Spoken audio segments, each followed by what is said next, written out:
It's a good day to have you on because today we got some, hopefully pretty good news, more normalized relations with Venezuela.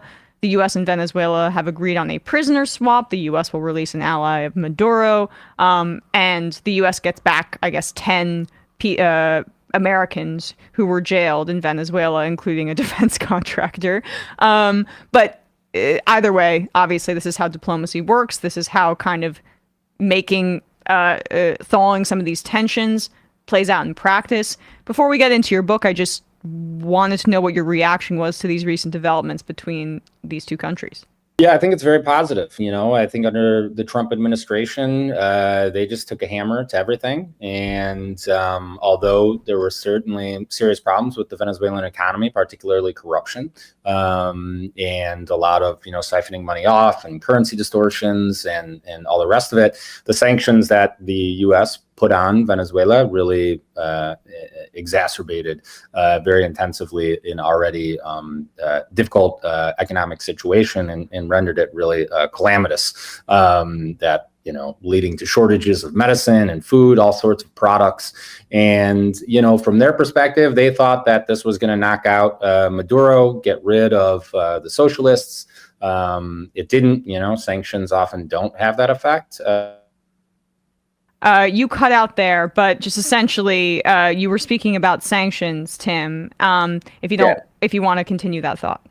Yeah, I mean, I generally, I think it's a positive development. I mean, I think under Trump, there was really not much effort towards diplomacy and just trying to hammer Venezuela and possibly even some, moves to there was discussion of a military overthrow. There was support for Juan Guaido, who was, this kind of self-appointed leader of the country, and the population suffered. At the end of the day, it was Venezuelans that suffered as a result of U.S. foreign policy and sanctions.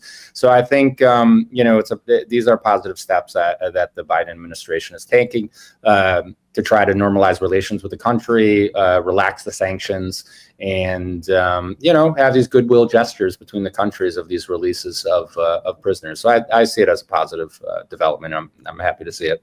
Yeah, and so much of your book focuses on the democracy promotion business of the United States, and that's how it's branded. And that manifests itself as like NGOs and funding political movements and parties in different countries, essentially that are sympathetic to the United States. And if people have been watching this program for a while, they're probably pretty familiar with that dynamic. But what I found so fascinating about your research is just when that transition from the very like institutional and formal display of American might and power. I mean, the public was not aware of it in the way that it should have been, but in the fact that it was just CIA policy, right?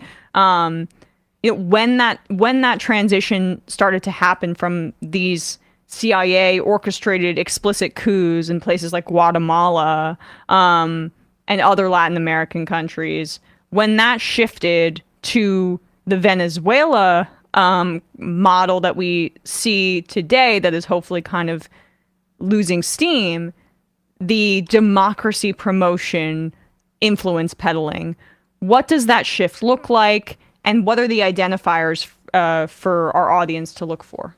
Yeah, for sure.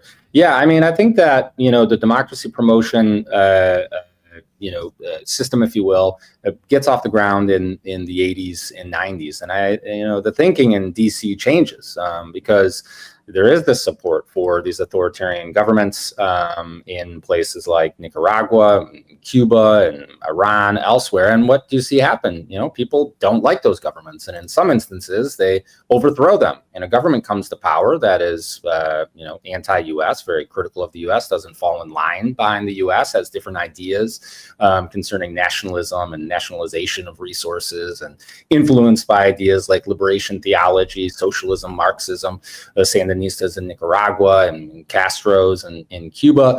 And so people in D.C. begin to rethink the foreign policy approach. If we're going to support dictatorships, authoritarian rulers, and then they get overthrown, what's going to come next? And so they begin to think, well, maybe we should shift to supporting democracy, but particular type of democracy, right? When we can flood particular parties and NGOs and social movements with a great deal of resources and training, and hopefully we can engineer civil society and politics abroad so that parties come into power that are sympathetic to the U.S. or at least don't challenge the U.S. and so that's the kind of modality we see of U.S. foreign policy abroad these days.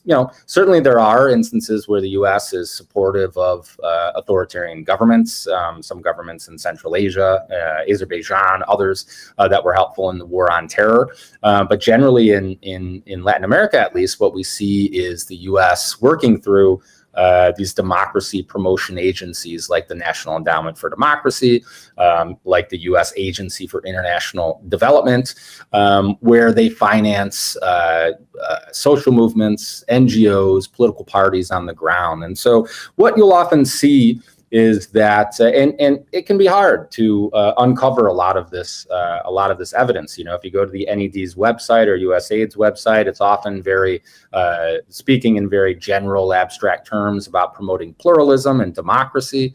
But if you make requests, FOIA requests, Freedom of Information Act requests, you see and you drill down that they're financing particular parties, oftentimes center-right parties, and they're not just flooding them, with cash, but they're trying to train them in how to build websites, how to speak to journalists, how to build political platforms, setting up forums so various political parties can get together and they're not splintering their vote. So it's a kind of a long-term effort to undermine government. So it's not, supporting a Pinochet or a military to overthrow government, but sort of a long-term process of building up, trying to build in terms of, if you think in terms of Antonio Gramsci, building up civil society and trying to cultivate a new sort of hegemony, and eventually that these forces can take power in elections. It is a real, in my estimation, bastardization of what democracy really entails, especially acutely, I would say, apparent in Venezuela, because I guess it was a few years ago at this point, at the outset of the Biden administration, he had this summit about democracy in the world and how important it is, kind of in an effort to distance himself from, Trump and his attempt to overturn the election. And Guaido was invited, right? I mean, and that is just so, that symbolism of the United States recognizing somebody as the leader of Venezuela, who is not the leader of Venezuela, but who is the sympathetic figure to U.S. interests there. That kind of says everything, right? About what U.S. and we just praise Biden for shifting away from some of the mistakes in Venezuela, and hopefully things are changing there. But that impulse and that kind of, some of the assumptions that are just so baked into whoever's going to be in office about what democracy means and what it means to promote democracy abroad, that visual of Guaido there at the Democracy Summit just really encapsulated it for me. Sure. Yeah, now he's in the U.S. He's teaching a course down in Florida, and I don't know what students are going to learn. I'd like to see a syllabus, but yeah, I think even beyond Guaido, and all over the continent, we can be sure that the NED, USAID are financing particular parties in Bolivia, Nicaragua, Venezuela. And this isn't to say that Maduro and Ortega don't have issues with democracy, but it's clear that the U.S. is trying to use its financial and power and influence to engineer and bring about particular changes in countries that it would like to see. And again, in places like Azerbaijan,